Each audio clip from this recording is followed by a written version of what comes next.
Developed by Konami Computer Entertainment Tokyo, the studio responsible for Castlevania and Silent Hill, Shadow of Destiny was released in 2001 for the PlayStation 2 and ported to Xbox and Windows the following year. We've made it out of the 90s now, but don't worry, we're still coming up on this game's 20th anniversary. There, now that I've done my best to make you feel old, let's get to the game. Shadow of Destiny, or Shadow of Memories as it was known outside the States, stars Ike Kusch, a waifish and absurdly tall gentleman who lives in the small fictional German town of Lebensbaum. And he'd like to continue living there, but someone plans to murder him. And that someone will succeed over and over again. In order to prevent his own death and discover who's behind it all, Ike has to travel back and forth through time, with the aid of a mysterious humanoid who resides right in the middle of the Uncanny Valley. And he sasses you too. Well, what do you think? Are you a little more convinced? Dear. I want to give you time to think on that voice. You've heard it before. Let's see if you can figure it out by the end of the video. No Googling now. I'll tell you later. Shadow of Destiny follows Ike as he tries to thwart his own fate, which is to be murdered. Each chapter opens with a different murder scenario, followed by Ike being summarily scolded by the creature referred to as Homunculus. If anybody's seen Full Metal Alchemist, you might be starting to draw a few parallels here. Unlike Edward Elric, however, Ike is mostly a bumbling idiot. Or rather, he's just astoundingly average in about every way except height. How Ike came to be fated to be murdered, assassinated as it's referred to in one cutscene, is as much a mystery as who's trying to kill him. But to start with, the first few chapters only focus on avoiding immediate death. It's later that Ike is pestered into fully investigating. And oh boy, does he investigate, all the way back to the 1500s, the 1900s, even that bygone age of 1980. Oh man, that's some scary stuff. Shadow of Destiny is an interesting game, because it seems like a game that had a lot of potential. Like I said before, KCET was also responsible for Silent Hill, which this game is similar to in a lot of ways. I'd like to cite the emphasis on story and the suspenseful tone, to name a few. But obviously, Silent Hill became a much more popular IP. What's interesting about that to me is that this game released almost a year before Silent Hill 2, which I'd argue was where the Silent Hill franchise really took off.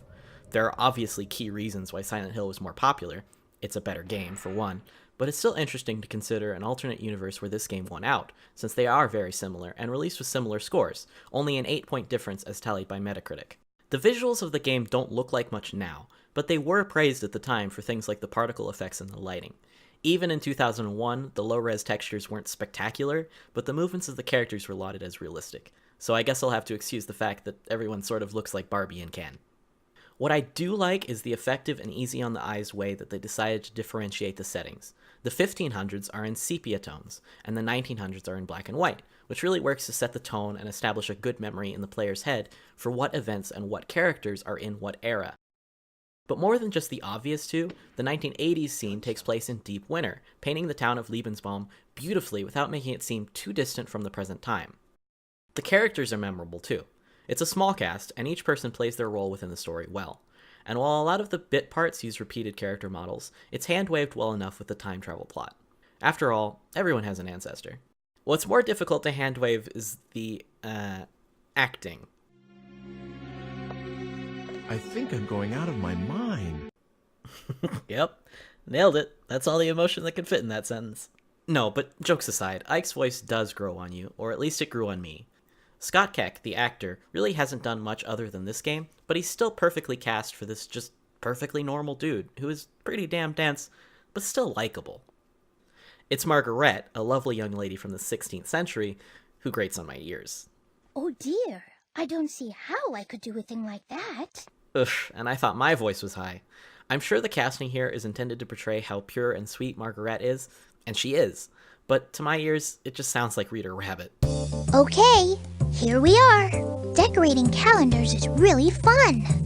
It is, actually, Reader Rabbit. The game was also praised for its voice acting back in the day. To that I say, yeah, I guess, for 2001.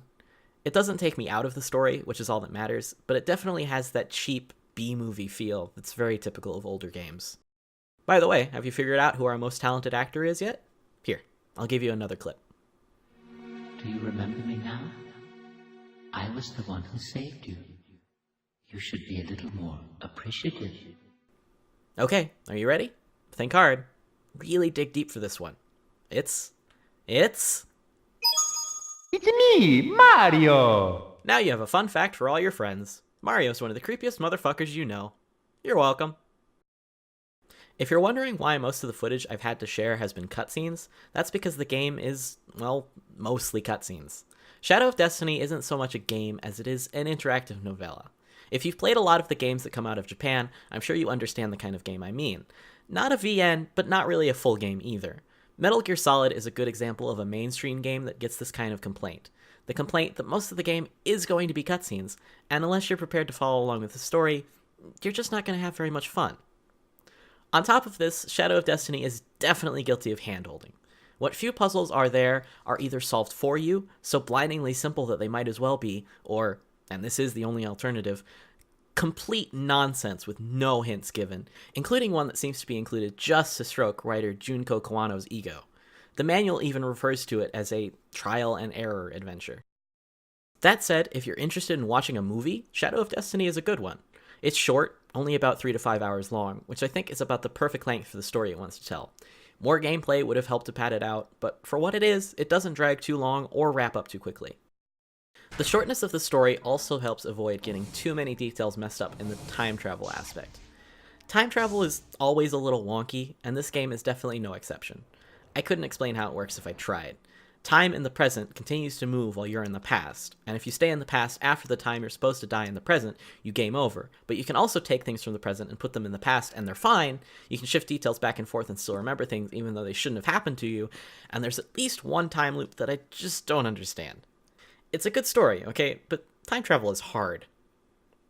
There's also multiple endings, and an extra little bit to play if you unlock all of them, which is very cool. Also, aside from being able to game over if you stay in the past too long, the game is pretty forgiving about mistakes. Even getting killed again just resets you. Well, unless you create a paradox. I'm going to run into myself.